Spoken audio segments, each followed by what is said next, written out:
Hello, everybody. Welcome. Let me see if I can fix the camera angle a little bit.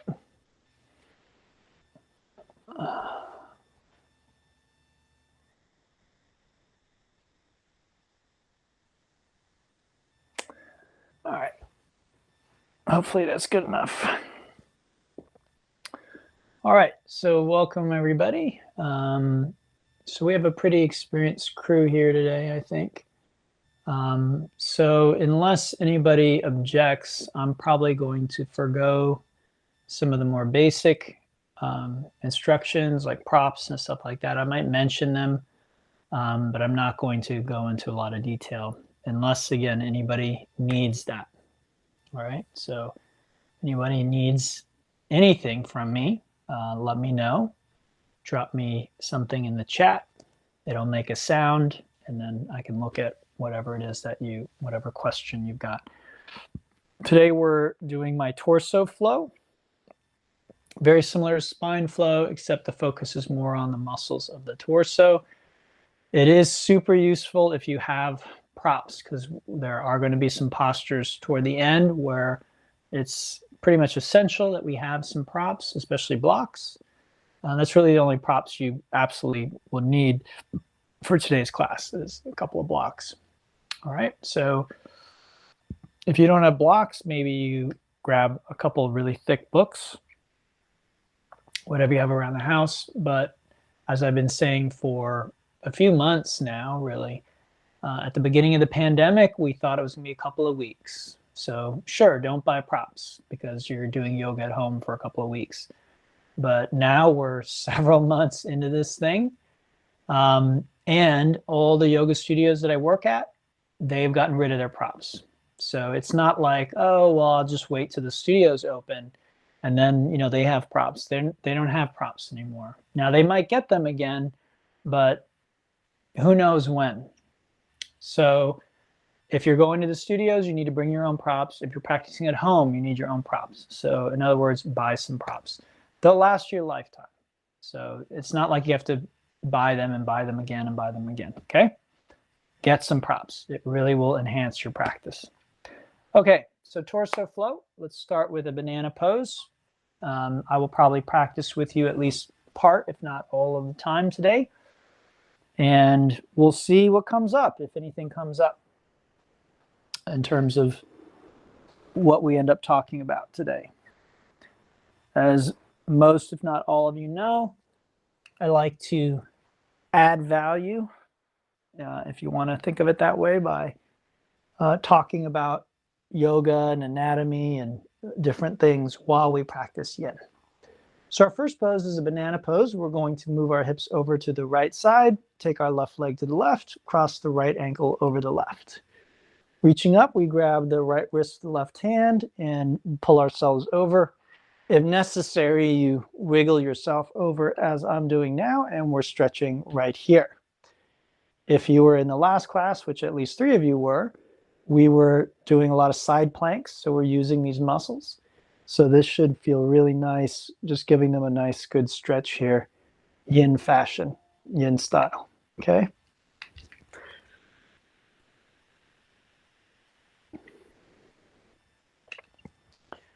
All right, so banana pose. We'll be here for 5 minutes. Again, if you're having a hard time with anything, speak up, let me know. The benefit of the posture just by staying in it, and then there's nothing else that we really need to do but just sort of be patient and wait.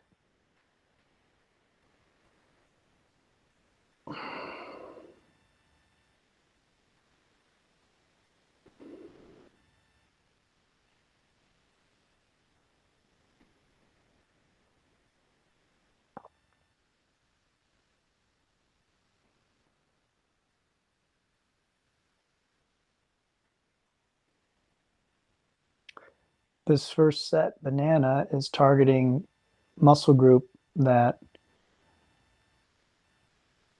I call the obliques, which includes 4 different muscles.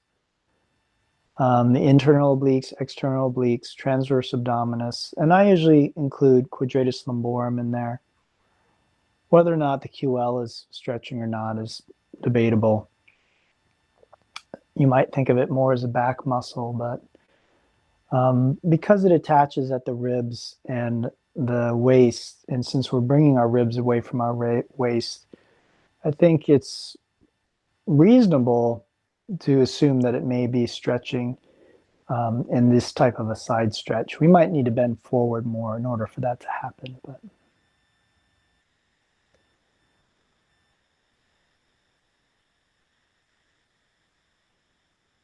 so I'm not sure that other than core strengthening, the muscles in our torso are something that we think about.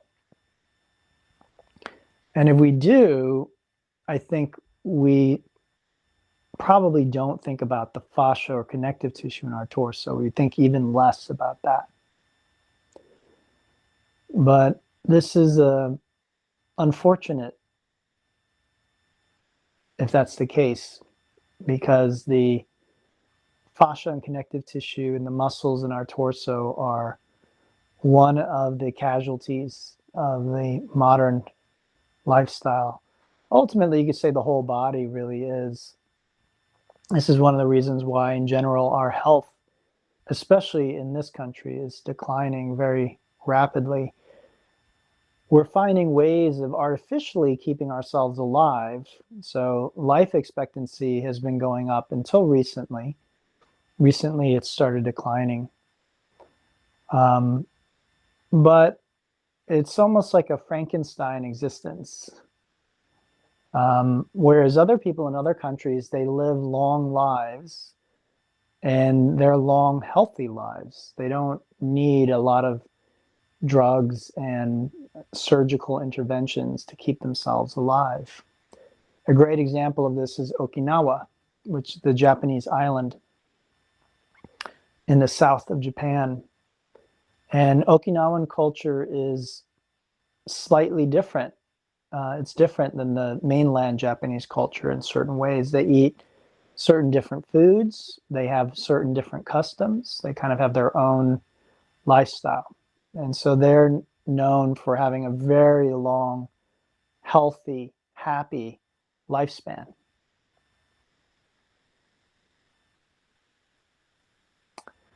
So they have certain customs. One of their customs is eat until you are 80% full.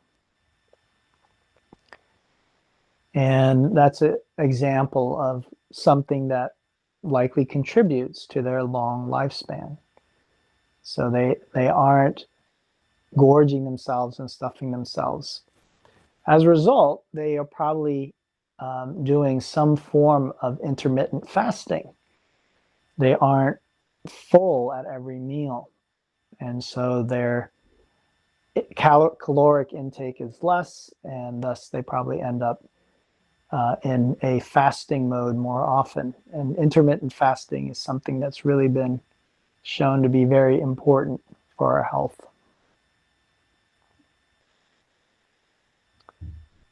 But just as vital as what we eat and how often we eat and how much we eat is how often and how we are moving. All right, let's switch sides. Okay, so this is banana. Shifting the hips over to the left edge of the mat. Right leg to the right, left over right. Extend the arms up, grab the left wrist with the right hand, and you can move yourself over, stretching the left waist and ribs. Okay. So I'm a big fan of an author named Katie Bowman. She's a biomechanist, I'm not sure how she studied biomechanics, basically, scientist, if you will. And she is a huge advocate for movement and natural movement and adding movement back into your day. And she has a great way of putting it, which I really like, which is movement diet. So most of us have grown up with the understanding that what we eat is going to impact our health, at least in some degree. Now, most of us have been sold a lot of BS about what's healthy. If you grew up when I did, you grew up with this idea of the low-fat diet.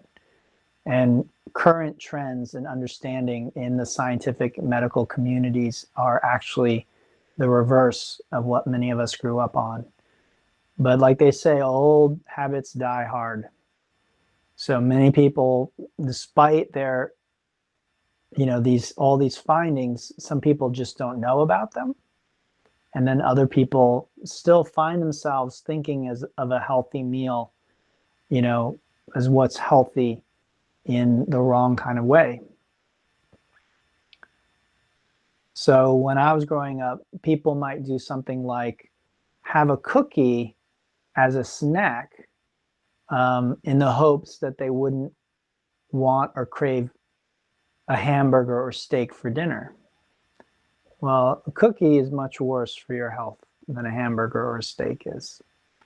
Hamburger or steak is, your body knows how to break that down. It understands what it is, and it has fats and proteins and things in it that your body needs. Now, whether or not eating meat or not, that's a whole other thing. If you don't want to, whatever, but your body needs fat, it needs protein. It does not need refined sugar or carbohydrates. And that's all that's basically in a cookie. So is it better to snack on a cookie and then, say eat a salad for dinner? Or is it better to forego the cookie and end up, maybe you still have the salad, but maybe you add some olive oil or tofu or sliced steak to that salad? Very, very different than, again, what I grew up with. So likewise, we probably grew up with certain ideas about movement and healthy movement and what was good for us. And so we grew up in a time where there was this myth about cardiovascular health and getting the heart rate up, cardiovascular exercise.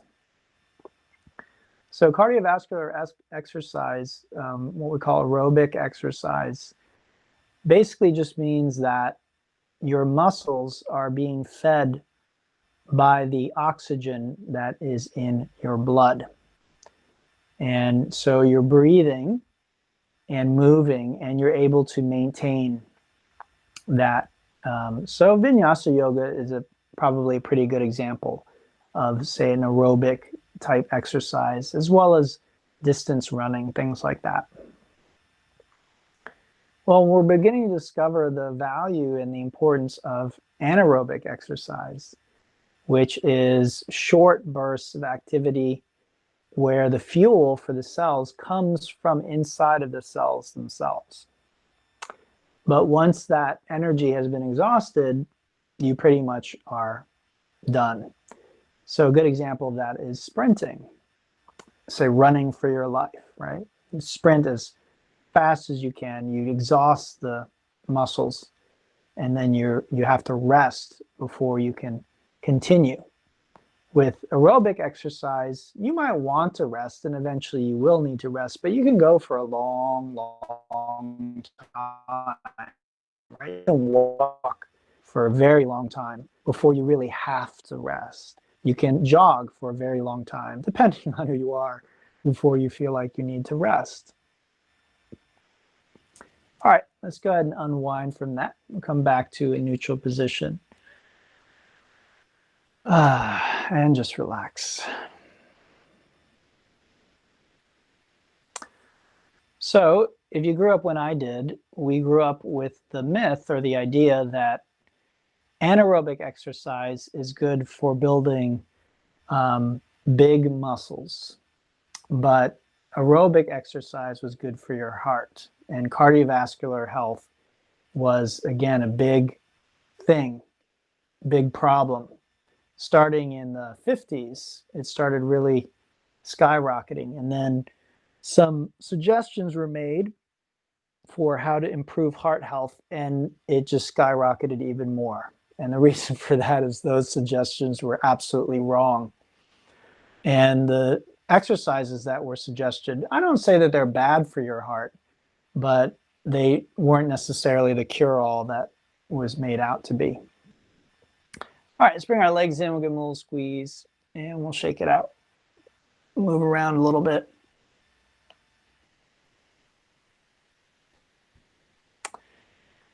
And then let's go ahead and hinge up.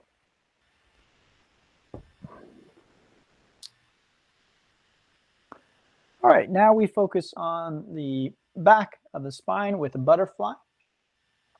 So pushing your feet out and coming forward and down, nice and relaxed. Okay, just stretching the back side of the torso. Again, if you have any kind of trouble, let me know. Just put something in the chat box and I'll take a look at your question and try and answer it as best as I can.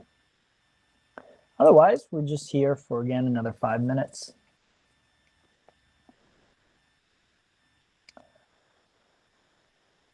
So we grew up, if you grew up when I did, around when I did, you grew up with a lot of misinformation. It was people who meant well. They were trying to help with your health, but this is a very good example of where science can go awry, where institutions that are supposed to protect our health and help us can actually harm us. And sometimes that's done because of people who are, maybe acting in their own self-interest rather than the actual self-interest of the general public. And sometimes it's just done innocently as a mistake. Whether or not we can always tell which is which, it's just sort of, sometimes we can, sometimes we can't. Sometimes there are documents. Sometimes we know a certain scientist is being paid by a certain organization who has certain interests in mind. Other times, we just don't know why people say what they say or why they advocate for what they advocate for. Anyway, long and short of it is, if you grew up when I grew up, you grew up with a lot of backward information. This is one of the reasons why so many of these health issues are on the rise, because it's not that people are lazy or stupid necessarily. It's just that they've been given the wrong set of information in a lot of cases. They're trying to do what's right for their health, but they just don't actually know what's good for their health. So that ship is starting to get turned around, but these ideas tend to change very slowly and very gradually. So I suspect some of these ideas will linger for quite some time before they're actually rectified. But as I said, when I was growing up, people would really emphasize the cardiovascular exercise. Now, for heart health and other things, they're really emphasizing high-intensity interval training, which is anaerobic exercise, where energy comes from inside of the cell itself, and you exhaust the cell. And it's very short, very quick, very brief. A similar thing could be seen in our diet. When I was growing up, people would say things like, breakfast is the most important meal of the day. Eat 3 square meals every day, right? That was kind of the mantra. Now what we're learning is that intermittent fasting is super good for our health. And there are many ways to do that. Now, sometimes people get upset when, as a yoga teacher, I talk about things like that, because they say, well, you're not a nutritionist, and lots of girls have eating disorders and things like that. If you have an eating disorder, you need to go get professional help. But I'm just stating a fact. I'm not really making a recommendation here. Okay, the fact is that there's more and more science coming out showing the benefits of intermittent fasting. All right, so that's just the scientific fact. That's not my opinion, and I'm also not making a recommendation. But it ties in with what I'm saying, which is that, again, if you grew up when I grew up, you grew up with a lot of misinformation. What was deemed important, what people focused on, bodybuilding, getting big muscles, all this kind of stuff in terms of fitness. And then again, in terms of diet, 3 square meals, low fat, all this kind of stuff, these ideas ended up being incorrect ideas and sometimes even harmful ideas. And so again, we can see this in our health, which has in this country been declining for quite some time. All right, let's go ahead and take our legs straight now. We come forward and down. And we're still stretching that backside of the spine. Okay, so this is the caterpillar pose now.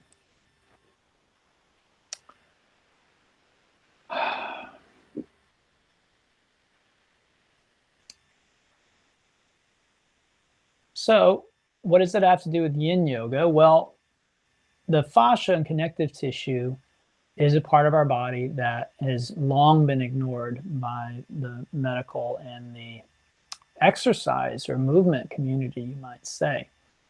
And that probably started changing in, I think, in the 90s, maybe a little bit later. I'm not sure exactly, but there are a few people who started really looking at the connective tissue and fascia, and they kind of were like, well, what's really going on here with this fascia and connective tissue?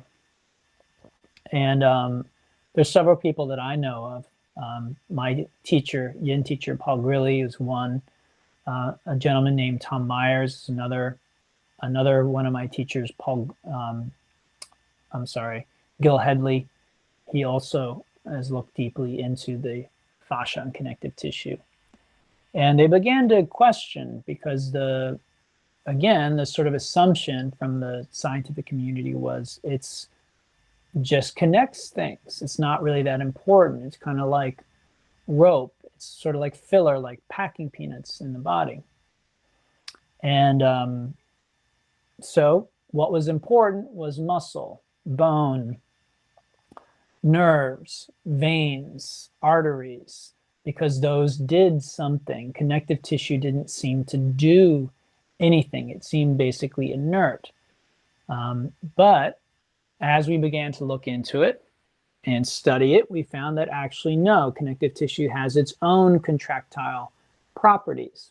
It can contract independent of the muscle that is within it, although it very much is also intimately bound up with the muscle because muscle always has connective tissue.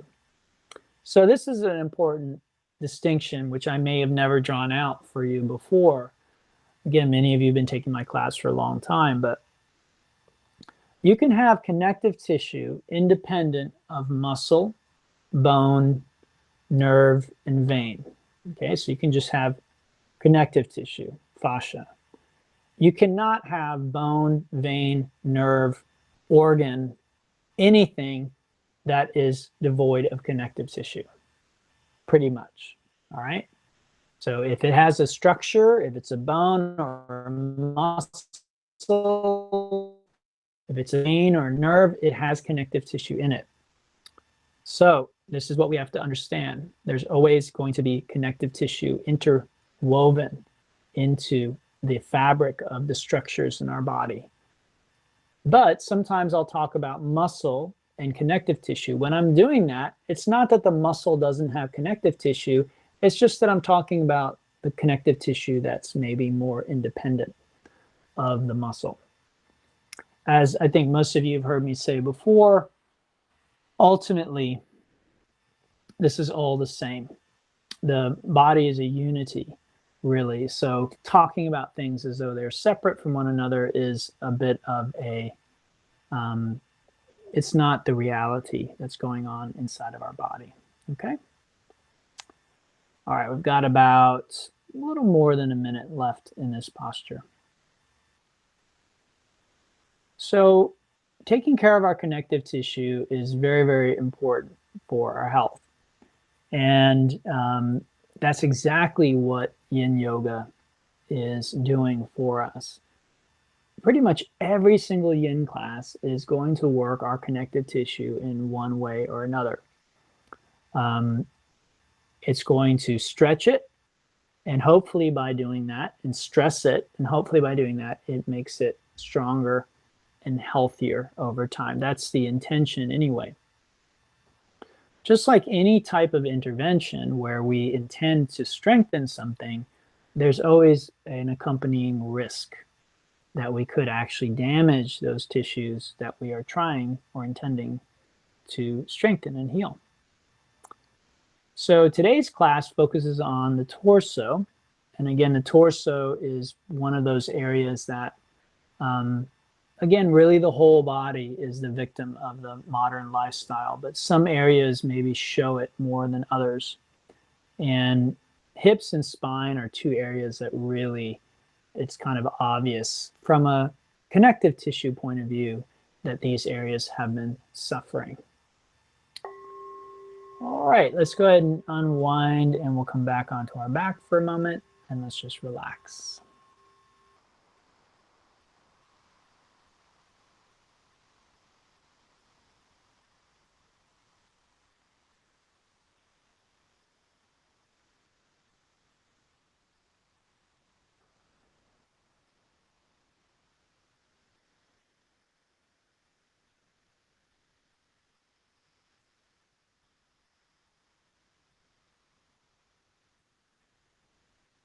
All right, bring your legs in, give them a nice squeeze, move around a little bit. And then you can hinge on up to seated when you're ready. We'll take a look at the lateral dragonfly next. To do this pose, you take your legs wide to begin. Fold over the left leg, grab the foot, and then see if you feel a stretch in your right waist. If you do, stay right there. If not, begin to stack or to roll the right shoulder over the left shoulder until you feel that stretch. You can use a strap to hold the foot instead of the hand. You can bend the left knee a bit if you need to. And this can be a very awkward position for many people, myself included. So if you're finding it difficult, just do the best that you can. It doesn't have to be pretty to be effective. As long as we feel this stretch, it's effective. As long as we feel safe with what we're doing, it's effective, okay? And then again, we're going to be here for about 4 more minutes, a little more than 4 minutes.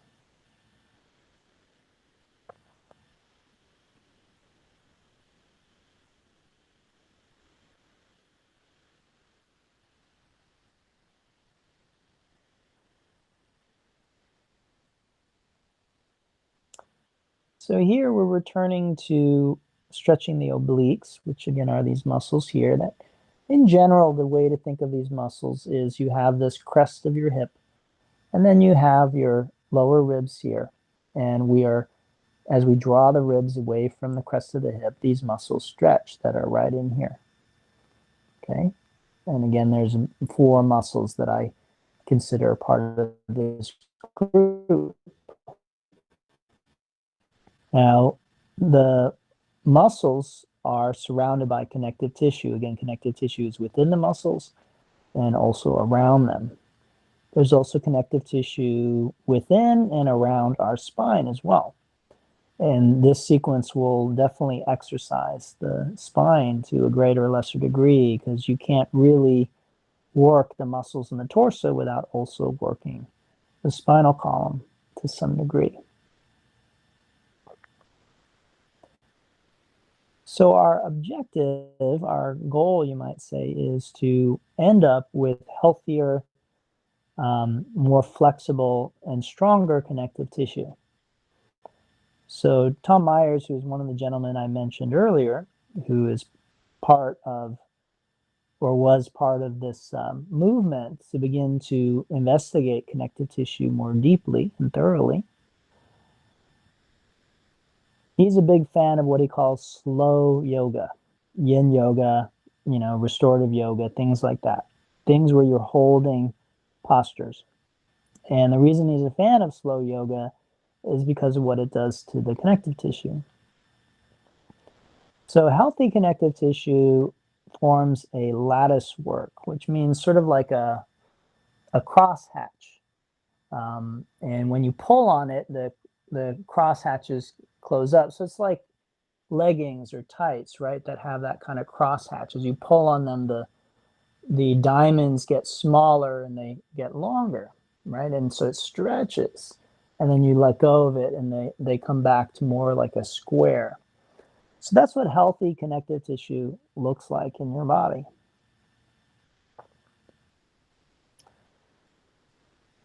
Ideally, that's what all the connective tissue in your body would look like. When we don't move as we're supposed to, often enough and far enough, and vigorously enough, we end up with connective tissue that instead of forming a nice lattice work, it ends up all kind of jumbled up, all kind of mixed up. And Tom says that, when you're dissecting a body and you look at this connective tissue, the unhealthy connective tissue, it looks like felt.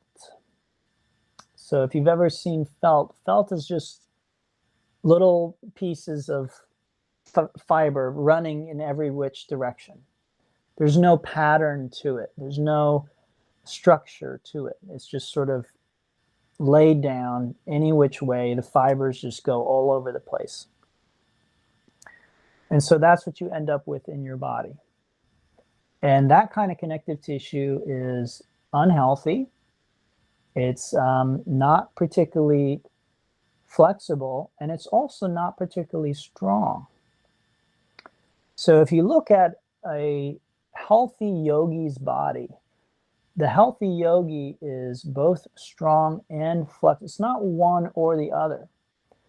Again, if you look at many Western people who exercise, right, a gym rat, very often what you end up with is someone who is strong and not flexible, right?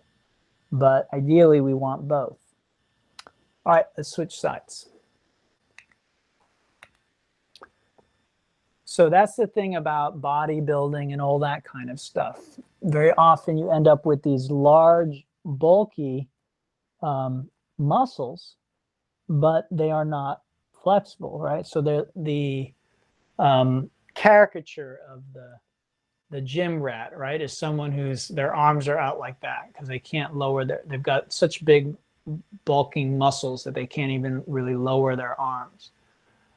They lack that flexibility. Everything, the muscles keep hitting into one another. They can't flex very far because it's just everything's so bulky and inflexible.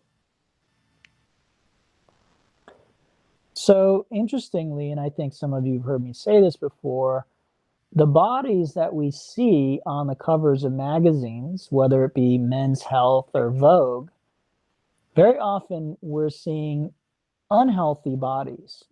And yet our culture keeps holding these bodies up as ideal, as sexy in some way. Very often when we're looking at women, we're looking at women who are maybe anorexic or they have some kind of eating disorder.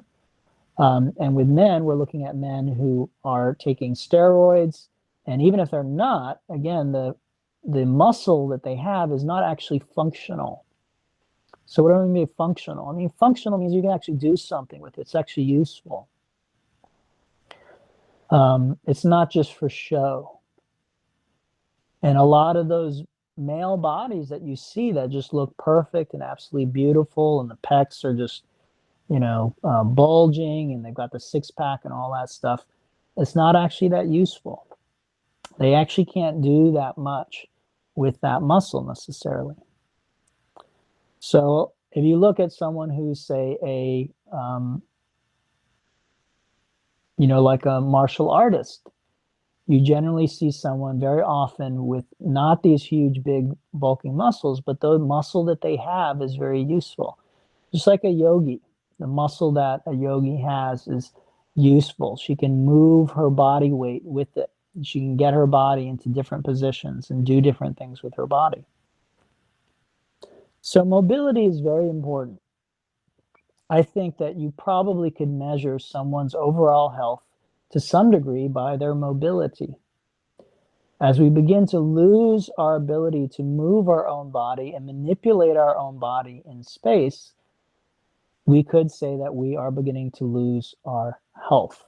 Now, whether that means we're going to end up in the hospital or on drugs or something, I don't know. And I don't really care, because we enjoy life by being able to move, by being able to do things.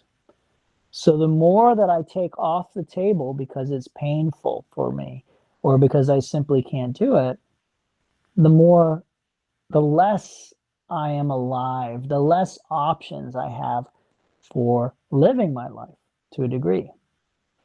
Now, you need to take everything with moderation. So, you know, some people might hear that and think that now they have to go and, like, you know, try and get both legs behind their head or something like that. Like, I mean, why? Okay, within reason, within reason. We want to be able to move and be strong enough and be able to move our body within reason. Okay, we don't have to do some crazy thing. You don't have to be able to do all the arm balances, stuff like that. But having said that, arm balances are great. They work the upper body, which in our culture tends to get very weak as we age, especially for women, and that's important for women's health. Helps keep these bones up here dense. The muscles pull on those bones. It helps create density in the bones. This is an area where many people experience osteopenia, osteoporosis, loss of the muscle mass. I mentioned Katie Bowman earlier, and in one of her books, she said that if osteopenia, osteoporosis were a natural phenomenon of bone loss that happens when we age, then it would be uniform throughout the body. And what she says is that's not what we see. We see certain areas like the hips, or again, upper spine, rib cage, those areas are losing bone mass more rapidly than other areas. So that likely means we're not using our bodies the way that we should be. All right, let's unwind. Come back onto our back and relax for a moment before we continue.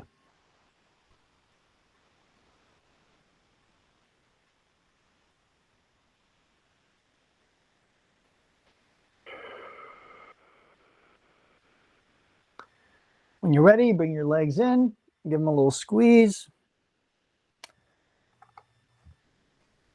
And then when you're done, grab your props. Now, again, you may not have props at home, and in which case, if you don't have any props, you're going to do this pose. I'll show you real quick so that I can then deal with the props. Okay, Sphinx or seal pose. And your target is stretching the front of your belly. If you have props, you place one here and one here.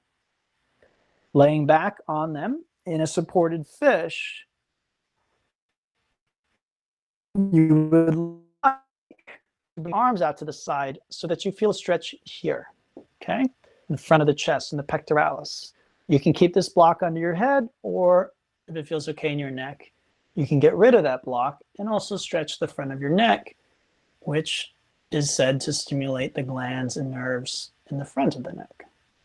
You may have to play around with the position of the block. And again, you're trying to maximize the stretch here. So let the shoulders drop toward the ground. That's essentially what is trying to happen here. This area, the front of the shoulders and the pecs, is a great example of how our modern lifestyle affects our health.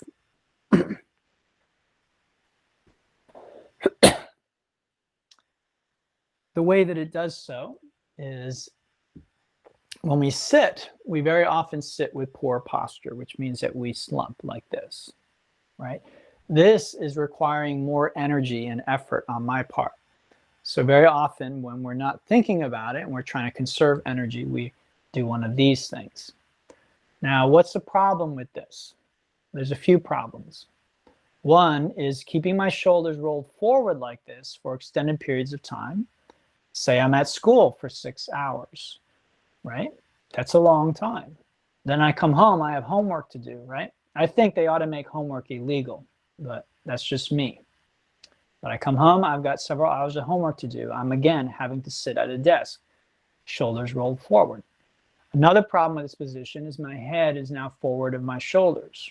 That puts an additional 11 pounds of pressure on my spinal column. So while this feels like a lot more effort and work, it's a lot better for my health. I'm also using the muscles back here in my back as they're meant to be used, right? I'm keeping them strong. This is part of your core strength.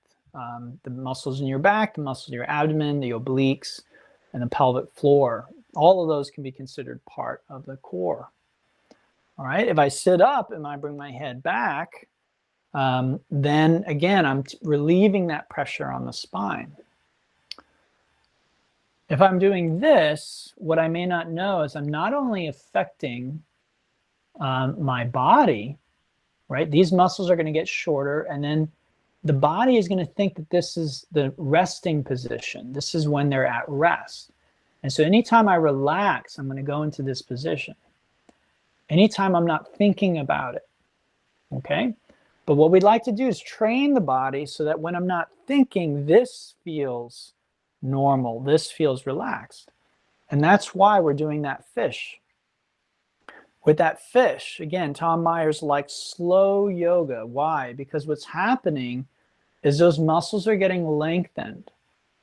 And as we relax there and we breathe there, the body is resetting what's called the muscle tonus, where the muscle feels like it's relaxed. And it's telling the nervous system, hey, this muscle can be lengthened more. It doesn't need to be so short like this. And the way to do that is by holding a posture in a relaxed fashion. This is why active stretching like we do in vinyasa, like when we do these arm stretches, that's good. That's good to lengthen that muscle, but it will not reset the nervous system. We have to hold that for several minutes. We have to relax there. So again, this is why I'm always encouraging students, don't pick vinyasa over yin or yin over vinyasa. You really want to do both because each are going to give your body certain unique benefits. And I try and make the classes accessible to everybody. The way I've been doing that lately with the vinyasa is layering difficulties. So if you are someone who finds that practice difficult, you can stay with the simpler variations. And if you are someone who can, feels like you need more challenge to get to your edge, then you start progressively going to the more difficult variations. And this is something that I've just started doing more recently. It sort of came to me finally. This is a problem I've been sort of turning over in my head for a long time. How do you teach vinyasa to a general audience effectively and let people find challenge they need, because we do need challenge in our lives. We might not want it, we might not think that we do, but we absolutely do if we want to be healthy. All right, let's come out of the supported fish and we will do a supported bridge. Now, if you don't have props, you could do the saddle pose, which is this, okay? And you're stretching again here. But I know some people can't do saddle. So if you can't do saddle and you don't have a block, then just do Sphinx or Seal again. I'm sorry, it's just, there's no way around it. This class is designed with a few props in mind. All right, so if you've got your block, lift your hips up, place the block under your pelvis, all right? Then extend your arms overhead and maybe straighten out your legs, and you're trying to stretch right in here. This is rectus abdominis. It extends from your ribs down to your pubic bone. The more the ribs come away from the pubic bone, the deeper the stretch in the abdomen, okay? So again, you can play around with sort of rocking on this block a little bit, how high the block is and how straight your legs and arms are. All of those things will affect the intensity of that stretch, all right?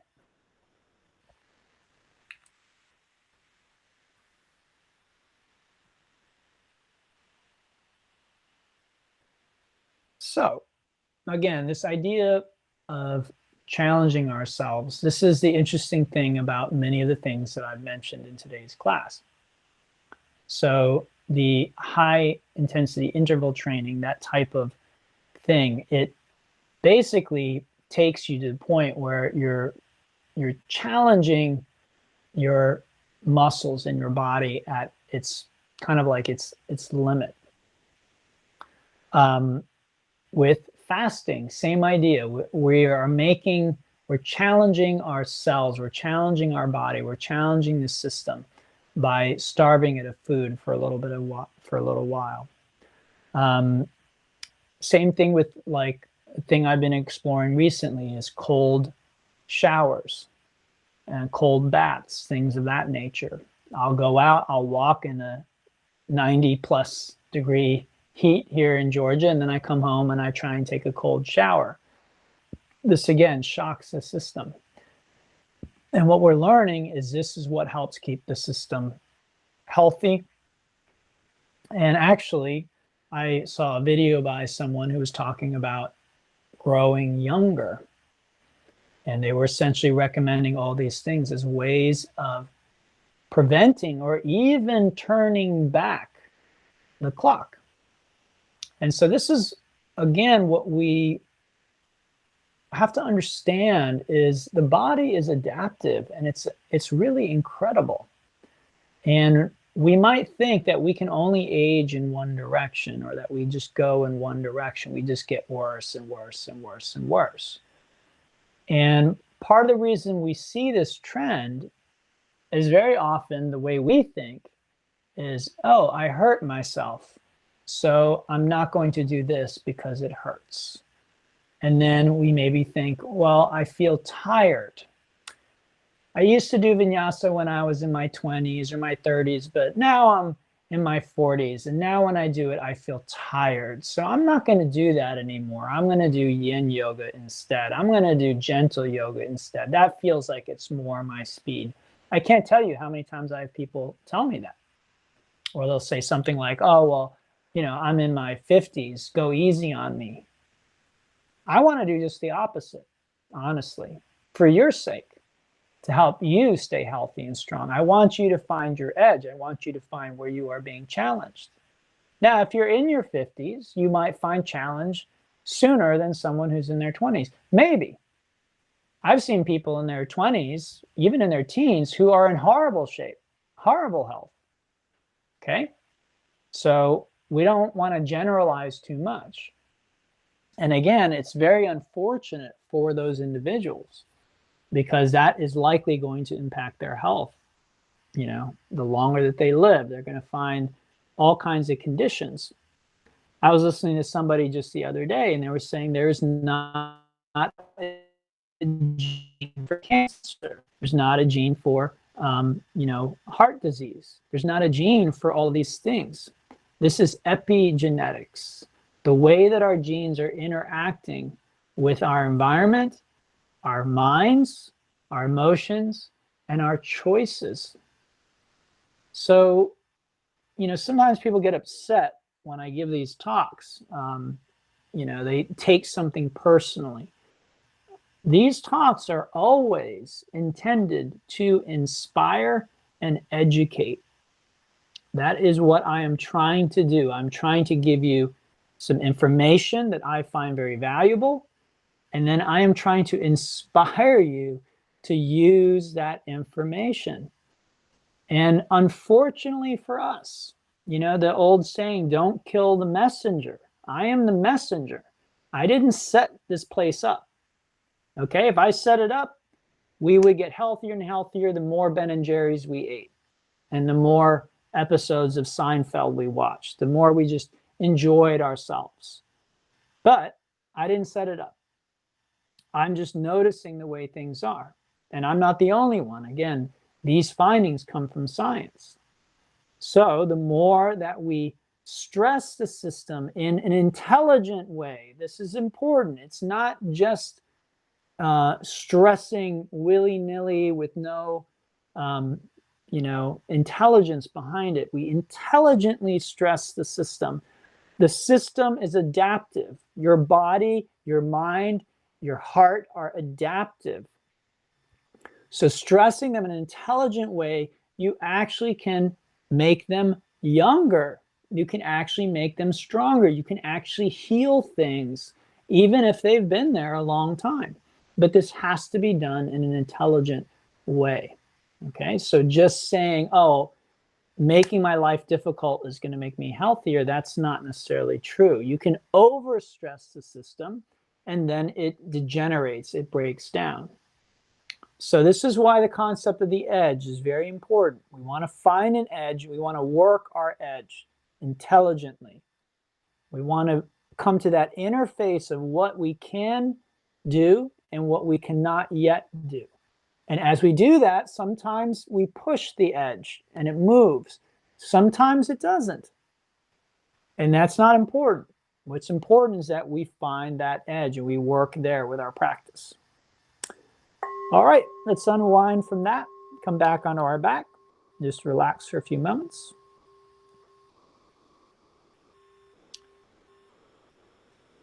So again, if you've been taking my class for some time, this might all be things that you've heard in one form or another. That's fine. One of my teachers likes to say that repetition is the mother of clarity. And I can't tell you how many times I've had students come up to me after class and they say, I've heard you say it a million times, but today I heard it. Okay, so I'm going to go on repeating myself and saying these things because I never know when you're going to actually hear it, when it's actually going to land and actually have an impact on your thinking and the choices that you make. Let's bring our legs in. We'll give them a little squeeze. Shake it out a bit.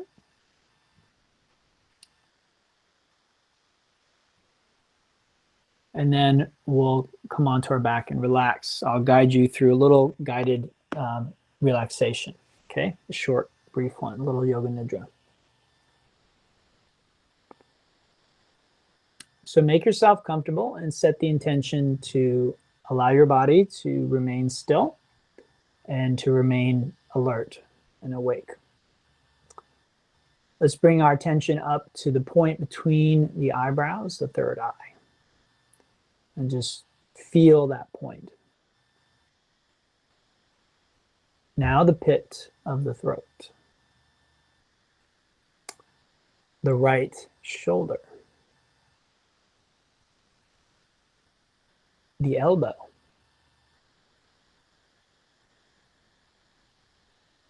the right wrist, the thumb,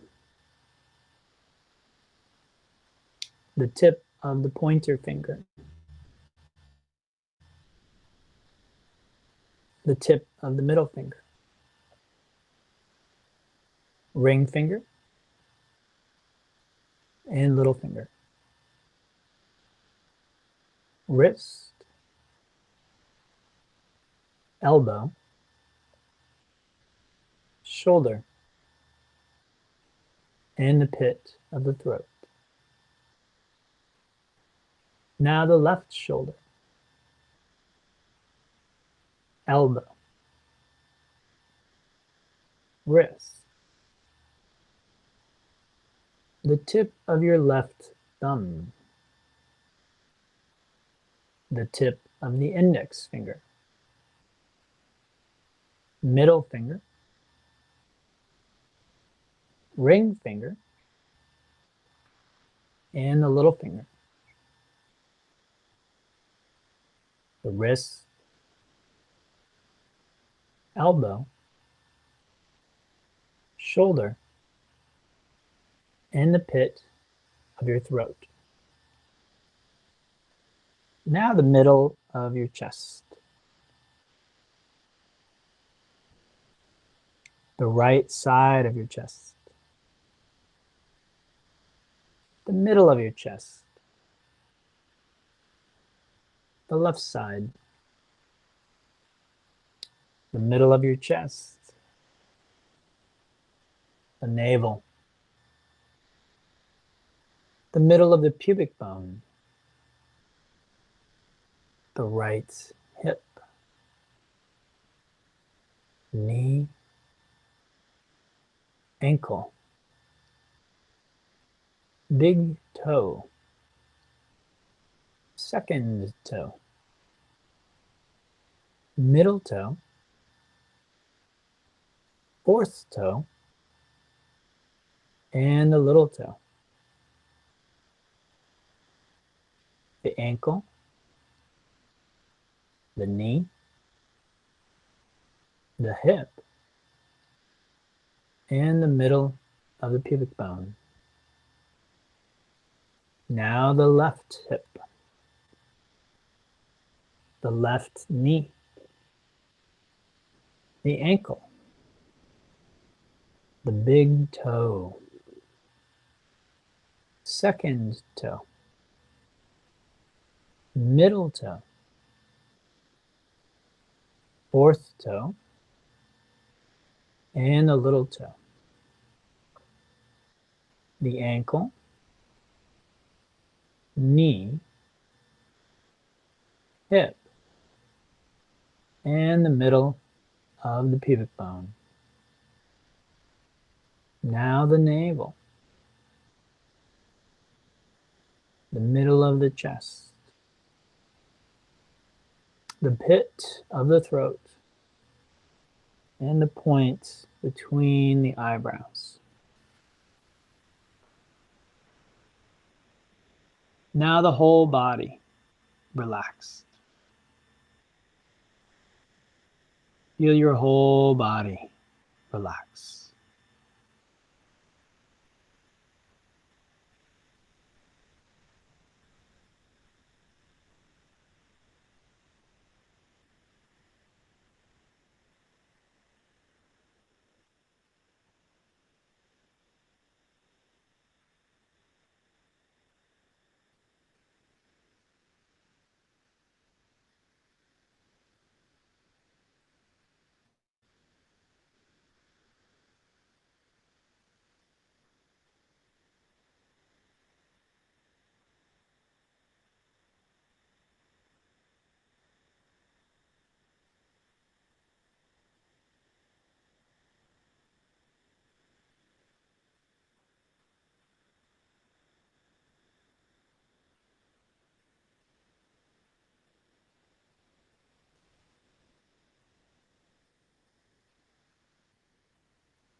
Now gradually begin to deepen your breathing. Begin to move your body, stretch, wake yourself up. And when you sense you're ready, go ahead and make your way up to seated. I want to thank you for sharing your practice. I hope you got a lot from it. These are very uncertain times, and many people find uncertainty stressful. Ideally, through these practices, we learn to not be stressed out, even when things are uncertain. But if you are feeling stressed out, please feel free to reach out, and I will try and help you in any way that I can to deal with the current situation that we all find ourselves in. I've found that yoga has given me the tools that I needed to get through. And at this stage, really, honestly, I don't need the tools. It's transformed me from the inside out. So if you're there, great. If not, then the tools can be helpful. And again, the tools ultimately lead us to a state where we don't really need the tools so much anymore. We're just in a peaceful, blissful state, even in the face of adversity and uncertainty. So I'll hope to see you next week.